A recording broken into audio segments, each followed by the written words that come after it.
So, as you know, ladies and gentlemen, our main sponsor of the show is G4 Claims, and here to talk about them is the lovely Nicole. Nicole, how you doing? Nicole.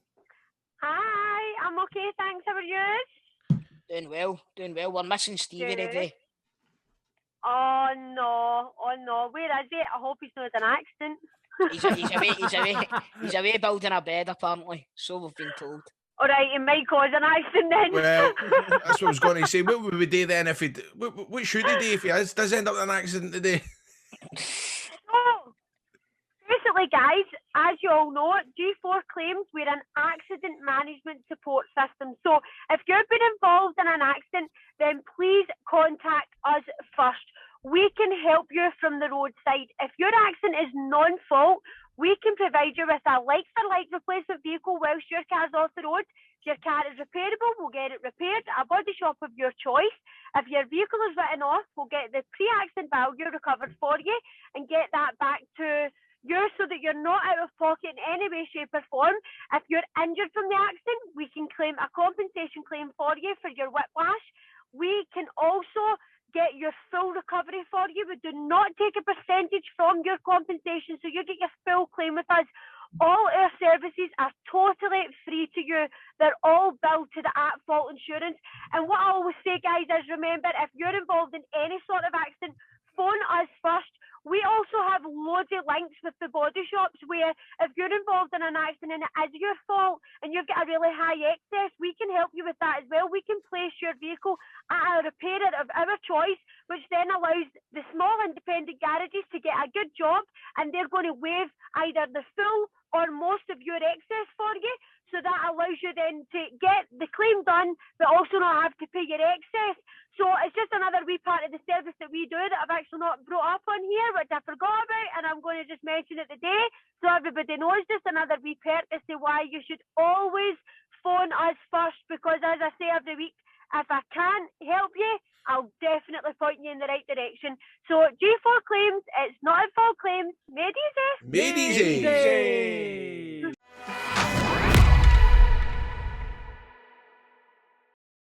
Right, you're known for Chewin the Fat. You're known for the fact that Grado myself wrestled him, or perhaps you might know for an episode of I've Seen Nisbet where he played a newsreader. It's none other than the man himself. He is a Scottish legend, or Canadian, whatever way you want to kind of do it. It's Greg Hemphill. Hello, team. How you doing, Greg? Thanks very much for coming on. What a pleasure. Beautiful. What have you been up to?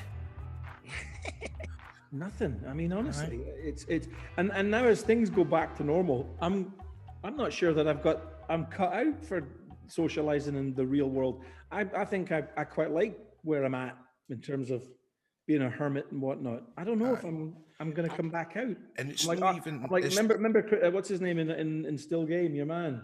Oh, that's right. It was your man for Doctor Who that played him, eh? Yeah. Archie was the character. Archie, that's right. My goodness. Do you know what? It's not even like gone out. It's the whole, I don't want to get back to shaking folks' horns and cuddling and all that shit and kind of all that. Do you know what? Especially actor folk, you know, all that carry on with a kiss in the right and the left cheek. I can't be doing with that carry on. It's funny you say that, Grado. Greg, we met up yesterday, me, Grado and Stephen, to go over something in Stephen's back garden. And Grado came in and it was just, all right, mate. I've not seen him for over a year. Aye. See if this would have been before COVID, I'd have been hanging off his leg like a Jack Russell. Brilliant. No, I think Grado's right. I think there are certain things that I'm not sure will come back, or certainly it's going to take a long time before people do them again. You know, I mean, I quite like the elbow. I quite like that. The last few times I've been to a mate's house and sat in their garden, because of the time of year it's been, I've had to come home and get in a hot bath. I know what you mean, man. We were sitting in Stephen's garden yesterday and it started hailstones. Mm-hmm. Honest to God, it was a nightmare. An absolute nightmare. Yeah. But listen, Greg, the very first time I ever met you, I was walking into Celtic Park and I says, there's that guy off Chewin the Fat. Still game, hadn't even been a hang yet, right? There's that guy off Chewin the Fat. My dad says, so it is. Says, oh, he must be a Celtic supporter. So are you going to come out? Are you going to wave your colours for the mast today? Are you going to admit to it? Don't, mate. Too much hassle. I'm a very, very casual Celtic supporter. My dad was a Thistle supporter, and I actually put some of his ashes behind the goal at Firhill, which was a real honour. And he used to love Manchester United. I used to have a season ticket to Celtic many, many years ago, and I didn't renew it because I only went to like 2 games, and that was the old firm games. So I'm an armchair fan. I always have been. It's like Grado. But back in the Chewin the Fat days, we got invited here, there, and everywhere. And I remember we ended up meeting Martin O'Neill and Henrik Larsson and stuff after they won the double. I think I can't even remember what year it was. That was the year they had the T-shirts which said "Milk Lemonade Chocolate," which was a Chewin the Fat reference. That's right. That's right. I remember I think that. Rangers fans were like, "Oh, those Chewin the Fat boys, they're all fucking Celtic fans." You know what I mean? So it took us a while to win them back. You know what I mean? Which is, it's funny you say that, right? Because I was telling Steph this last night, right?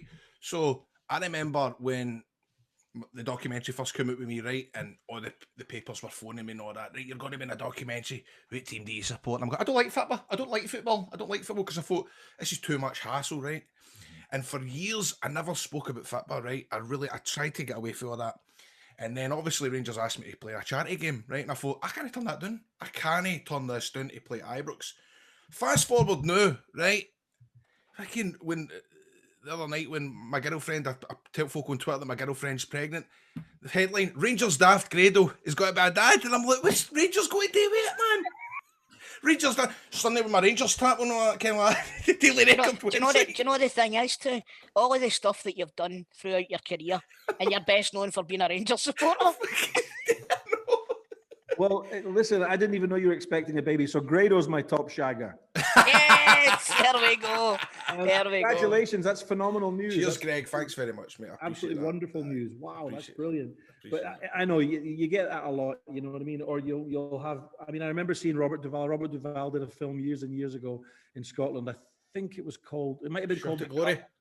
That was it, Shot of Glory. I think Ali McCoist was in it, actually. Jackie McQuillan. We've spoken about that one year before, haven't we? To Parkhead, and some Rangers fan stuck a Rangers scarf in his hand. And there's poor old Robert Duvall with a no surrender scarf. That's right. I remember that. You remember that? And he's like that. And you can see the boy in the background totally like decorated. Aye, but see the thing is, you can see his red hand tattoo on his neck. Oh, it's funny, man. That was good. So, Greg, you started your life in Glasgow, but you moved away to Canada. Is that right? That's right. Yeah. Right. Yeah. So, when you were over there, did you follow football, or were you more an ice hockey kind of guy, or basketball? Well, I was very young when I went there. I was about 5 or 6, and I'll tell you a funny story. My dad, who, as I say, was Thistle and Man U, those were his teams. He absolutely adored Alec Ferguson and loved him, and just thought the world of him. Got to Canada, it was like minus 30 degrees. We arrived in January, and they had hockey night in Canada on a Saturday night, and they also play on a Wednesday. And he'd never watched a hockey game in his life. Well, do you know you couldn't get my dad out on a Wednesday or a Saturday? He was sat in front of the telly for those 2 nights watching hockey, and he watched it for 10, 15 years. Absolutely loved it. And the only time back in those days, because this is the mid-70s, into the 80s and whatnot, the only time that you ever heard about football was if something crazy happened.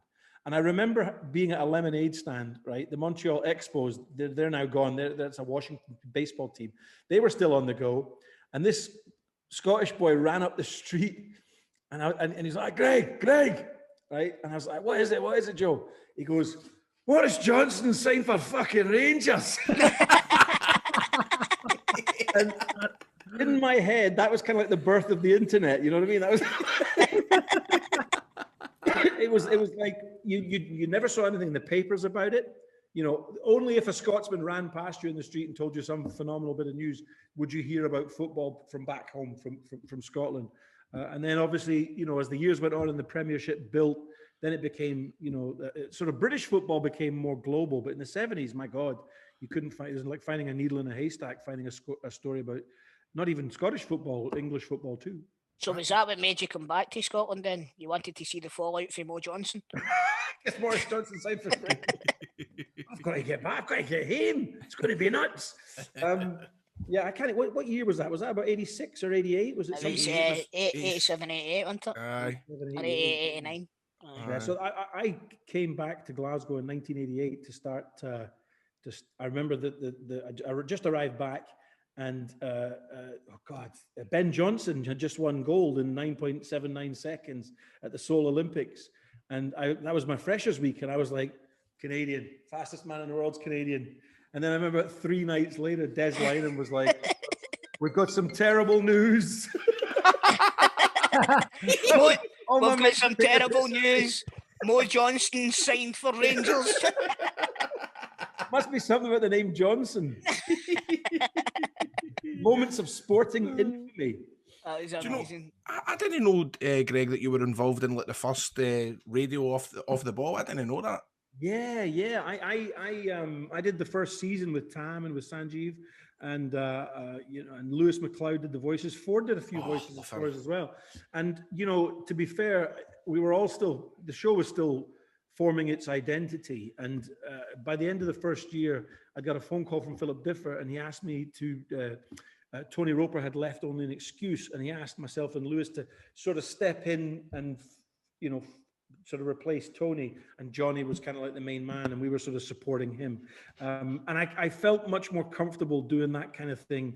And I said to Alan de Paulette, the producer, I said, look, you're better off getting somebody, honestly, I was like, burnt his land. I was, I didn't have the nous that you needed, I think, to present a show like that and do justice to the fans and to the listeners. So after a year, I says, look, you're going to need to get somebody else. And Stuart Cosgrove took over. And, I think it's fair to say he made a decent job of it. I done all right. But do you know what? That sounds exactly like Grado. I was just going to say, again, this is like me doing this podcast, mate, honestly. Really? Sweet. I see the day I'm raging because Bob, he usually does the Rangers side of the talking. And I'm crabbing because he's phoned in sick, and it's like I have to start because they end up talking about the English Premier League, and I'm sitting here with a vape in the background, and just waiting till they talk about Rangers again. It's funny you say that, Greg. You then moved on to Only an Excuse. Who was your favourite characters to play in on the show?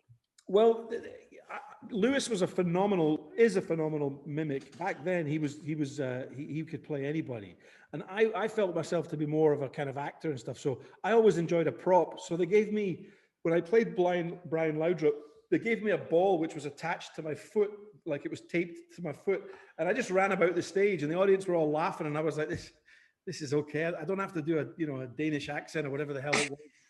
I just had to run about. So stuff like that was great fun, and Phil and Johnny, they've been doing it for so long. They'll give you crazy costumes and all that. I remember Lewis for Mark Haitley had this Max Wall wig. Because remember, Haitley had that grey hair. It was like long and lustrous. That's right. Yeah. But it was super, super thin on top there. You know what I mean? So they never missed a trick, man. Those guys never missed a trick. No, and Tam, Tam was, he's had, he's been at the tiller there for many, many years. You know what I mean? As I say, I only did 1 year, and I thoroughly enjoyed it. But I'd be lying if I said I was in my depth. You know what I mean? Right. So you've then moved on for Only an Excuse, and your first real big break comes when you meet Ford and you start chewing the fat. No, in fact, maybe not Naked. Did you do Naked Radio? No, we did a show together called Pulp Video, Pulp Video. Yeah, that was supposed to be like the sort of son of Naked Video, and we did that for a year, and then it got cancelled. Do you know what I remember that, and I enjoyed that show. Show. I did, and I'm a huge sketch show buff though. Like really, I love sketch comedy. I think it's tremendous. So that moves you on to Chewing the Fat. Yeah. Now, Chewing the Fat became a nationwide phenomenon. I mean, still to this day, you'll hear people sport socks when they're walking down the street and stuff like that. You know what I mean? So the amount of catchphrases that it spawned, it was a total pop culture phenomenon at the time.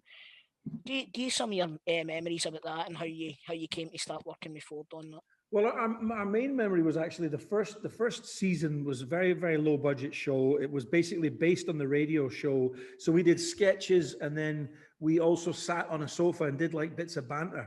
And I remember inviting my wife's family around to watch one of the episodes. And every time it cut to us on the sofa doing our banter, they all started talking like it was a commercial break. And we went back to the producer, Colin Gilbert, for the second season and said, we need to cut these bits of us just sitting talking. I don't think anybody's interested in it. I think that, that people are interested in the characters. And in the first season, we did a lot of American characters because Ford and I were obsessed with movies. And we used to do like mobsters and hillbillies and all this kind of stuff. And he said, the audience are really responding to the Scottish characters and you should do more of that. So the second series, that was my main memory, was that the first series was kind of like, it had potential, but it wasn't the kind of breakaway success until the second series. And I think the viewing figures started about 20%, and we finished the second series on something like 55 or 58%. And we just, had never known anything like that. You know what I mean? It was nuts. And it was fun, I think, for the audience. I guess maybe at that time, it had been a few years since there'd been a Scottish show. Because I think even Naked Video, the actors weren't exclusively playing Scottish characters, whereas Chewin the Fat were, mostly, I think 95% Scottish characters. And I think that, people got a kick out of that because, the mirror was held up to them. And I think that's why they responded. It was like we filled a bit of a vacuum at the time, I think. Definitely. It's just funny because I remember when we done the wrestling, right? In 2013, and me and Red Lightning were with you, and you were telling a story, and then halfway through you started going, and then in the 90s, we kind of done this kind of small little sketch show, me and Ford, and you started talking about it, and I'm going, is he talking about fucking Chewin the Fat? I'm going, the way you spoke about it as if like it wasn't a big thing, but it literally was. As if you didn't know what he was talking about. Back in the day, we kind of done this kind of sketch show, me and Ford, and we done this, we done that, and I mean, Andy looking at each other going, is he fucking what? Chewin the Fat, man, come on. Are you sure I wasn't being like a wanky actor and going, back in the 90s, we did this little sketch show, you might have heard of it. By the name of Chewin the Fat. But it blew their mind, do you know what I mean? Tremendous. So that obviously Chewin the Fat comes and goes. For one of everybody's most favourite sketches for Chewin the Fat was the old boys sitting around the table and talking about the back stairs lavvy and singing the songs. And my mum loved it. She absolutely loved it because it would hark back to the times when she would remember like her mammy and all of that having all the family around, and they would sing the types of songs. Yeah. Right. So that then gave birth to Still Game, and you took that to the stage. Yeah. Now Still Game, I was mentioning Chewin the Fat was a cultural phenomenon, right? Still Game is so far beyond that. I mean, I know a lot of people who have worked in the wrestling industry who are from America and over there, they absolutely love it. They love it and they can't get enough of it. And when you were doing the stage show, they were gutted that they couldn't come over and see it live for the live farewell. So what was life like at that time when you were doing Chewin the Fat? I mean, I'm pretty certain you can't walk down the street, but see the fact that you were in disguise, was that like you were dressed up? Was that a wee bit? Was that? Did that help you avoid the clamour in the streets and stuff like that? You mean when we were doing Jack and Victor? Jack and Victor, yeah. I mean, you would meet people all the time who genuinely were. I mean, it's a big compliment to the makeup team because we all thought everybody knew this was young people playing old people. But you would often meet people who'd be like, "Oh my God, you look so much younger in real life." And you're like, that always took me by surprise. But it happened more than you would imagine. You know what I mean? It happened a lot. But no, we've always had amazing, love for that show, and it's been. I think, a lot of actors will tell you if you're involved in one thing like that, you're lucky. You know what I mean? How often do people get involved in 2 or 3 things like that? You know what I mean? So, no, we had a blast. But if Still Game is a football team, what football team would Still Game be? Man, that's a good question. They're all about the same age as the Rangers players are now, right enough, aren't they? Probably Rangers because the Rangers, I don't know, are Rangers going through a transition now? Are they going to do a lot of buying and selling over the summer? Grado? I think it's maybe more Celtic are going through a transition, aren't they? Oh my God. Are they ever? Yeah. Nightmare time. But where's the manager? Where's this Eddie Howe character? What's going on there? Like the Champions League qualifiers in like 10 weeks. Where is he? I don't know. Like, you're not working just now, Greg. You're not fancy the gig, no? Yeah, I just thought, little triangles, boys. Little triangles. Keep the ball moving. I'd be like that sketch we did in Chewin the Fat all those years ago. So tell us this one then, Greg. When you were filming Still Game or Chewin the Fat or whatever, was there ever any football talk backstage? I know obviously Paul is a huge Celtic fan. So was there ever any talk backstage? Any barbed comments or anything like that?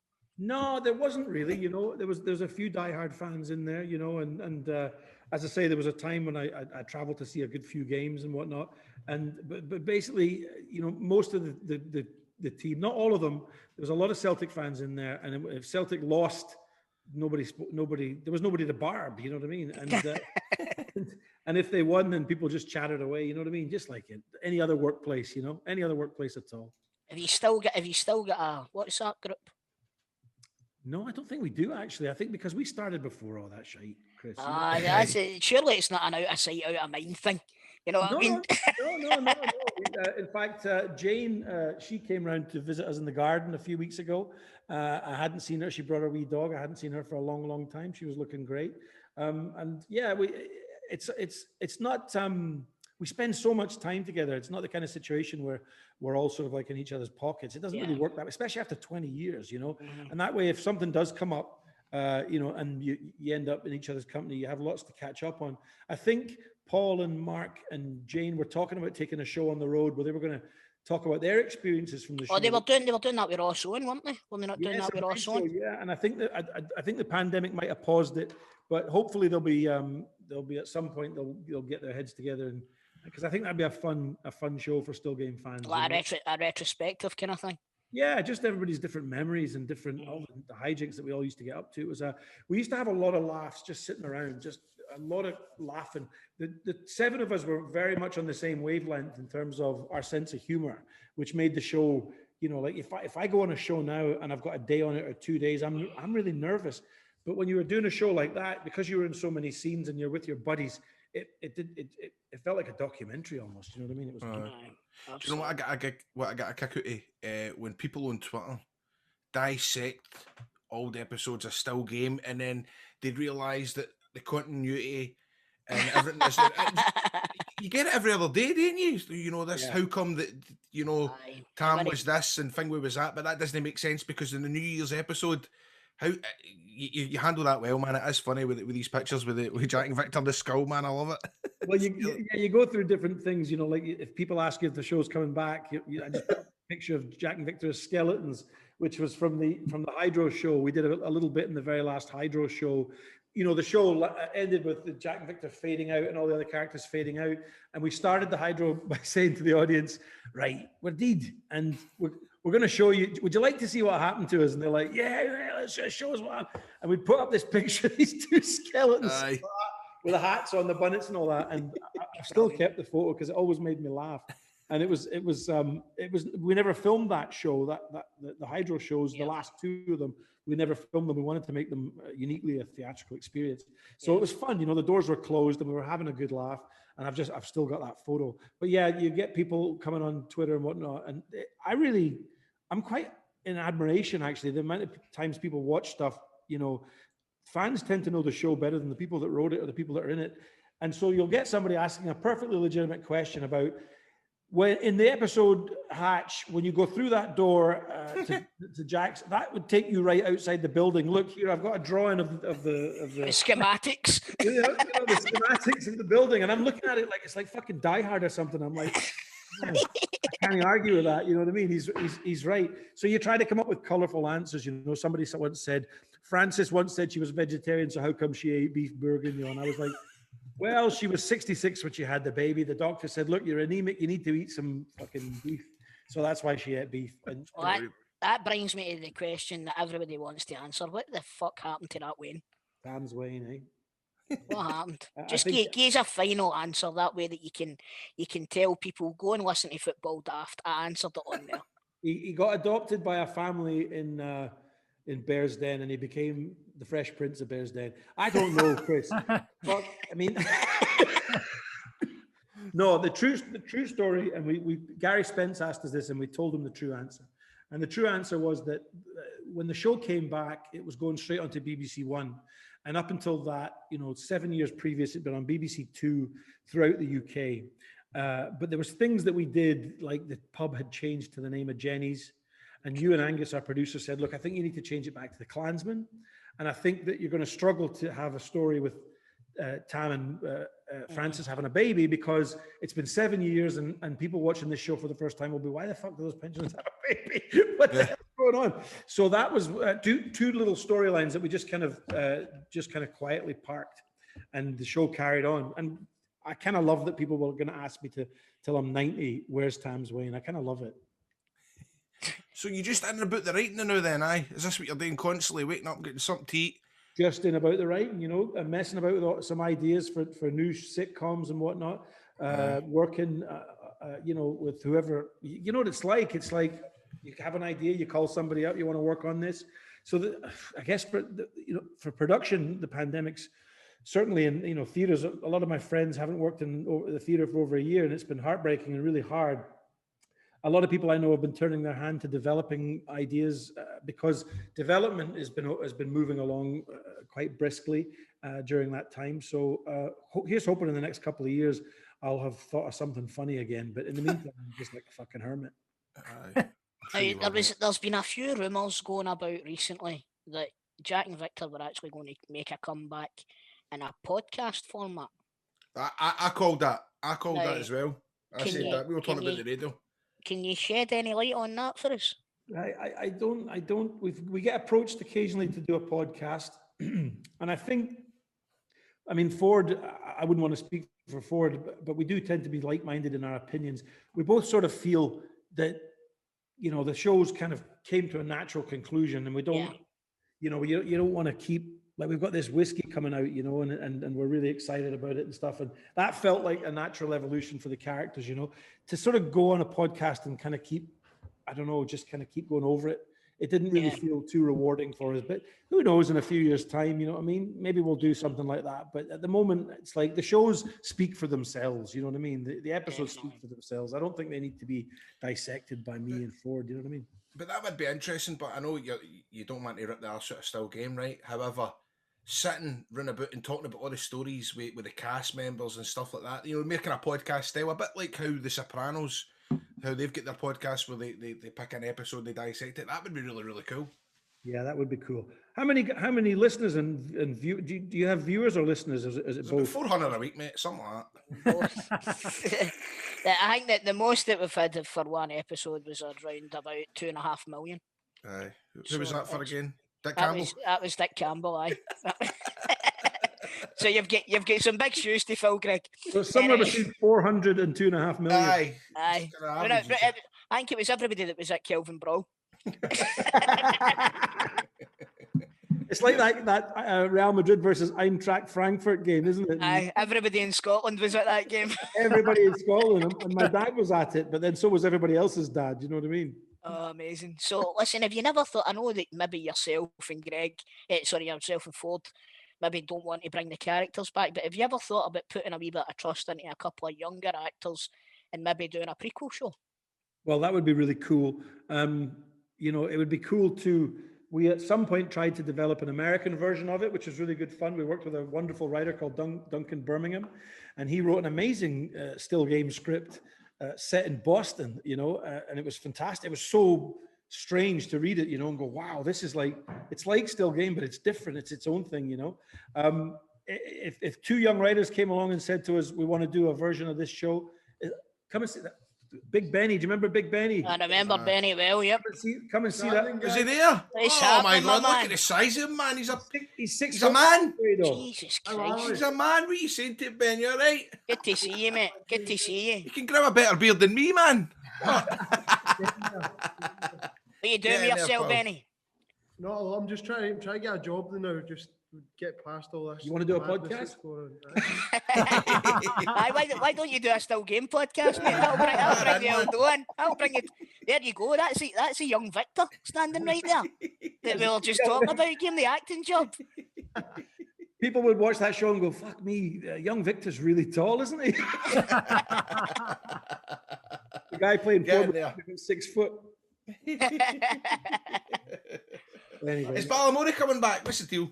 Oh, Balamori, you need to ask Jules about that one, Grado. Yeah, Oh man, they all get on great. That was such a fun show. I did one episode of that show, and I remember when she auditioned for that, and she showed me the format and the concept of the show, and I thought that's going to be big. You know what I mean? And and it was on digital TV for a little while, and the BBC were trying to push the tweenies. And Alan Yentob, no less, was in the meeting, and he went, why don't we push this show? It's doing huge business on digital. And within a week or 2 weeks, it was on BBC Two, and the show just went huge. You know what I mean? Aye. And my boy loved it. My boy was mad for it. And I remember when I walked into Oran War, and I seen Jules, I was like, holy shit, man! But these Wayne shows, they stand the test of time, but don't they? Because they can be shown whenever. And kids remember them, and they, you know, like they used to have in the nursery, they'd have a bunch of kids working with all the main characters, and occasionally a couple of times a year, Jules will be in a park or something like that, and this giant boy will lumber towards her and go, "All right, Miss Hooley, all right, how you doing?" I was in the nursery. I was 4 at the time, and Jules is like, "All right, son, how you doing?" I actually got Jules to do a video for Cian because Grado done one as well. He wasn't eating his dinner at the time, so I get Miss Hooley to do a video for him. And if you don't eat your dinner and you this and that, the next night he's like ramming it down his throat. And it's funny how these things stick, because the makeup girl had said to Jules, "What do you want to do for Miss Hooley's hair?" And she said, "Do you know that video, Groove is in the Heart by D-Light?" And she was like, "Yeah, I know that." And she remember that girl's got that kind of lampshade hair, and she went, "I'd love my hair to be like that." And then I think poor old Jules was about an hour every day after that getting the thing stuck into that position and sprayed and all this. But these little things really make kids shows, you know, because they're little iconic images and stuff like that. Kids love them and they remember them, you know. Absolutely. So what's it? You mentioned the other day when I asked you to come on the show a couple of weeks ago that you were busy writing. So what's the next project that you've got on the go? Oh man, honestly, I'm not being evasive or anything like that, but you know, I've been tinkering away with various ideas for about 2 years since the Hydro, since October 19, and then of course, you know, by March 2020, everything was the shit had hit the fan. And so I occasionally put in an idea to the BBC and whatnot, but I'd be lying if I said it's going to be this, because it probably won't. It'll be something else. So I'm going to just keep developing away for the next wee while, and I feel semi-retired, which is a nice feeling for a writer. You know, if you got to go and do something, then you're going to go and do it. But I won't do it until I've got something, you know, solid, or I spoke to Ford and say, "What about this?" You know, or he calls me up and goes, "Hey, we should do this."